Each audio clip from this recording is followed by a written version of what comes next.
విడుమొరటోడు అని వాళ్ళు వీళ్ళు ఎన్నెన్ని అన్న పసి పిల్లవాడు నవ్వాడు.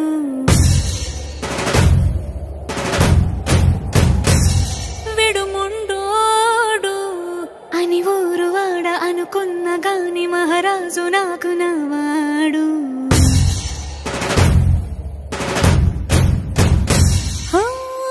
మాట పెడుసైనా మనసులో వెన్న రాయిలా ఉన్నవాడిలోన దేవుడెవరికి తెలుసును నాకన్నా. సూసేకి అగ్గిరవ్వ మాదిరే ఉంటా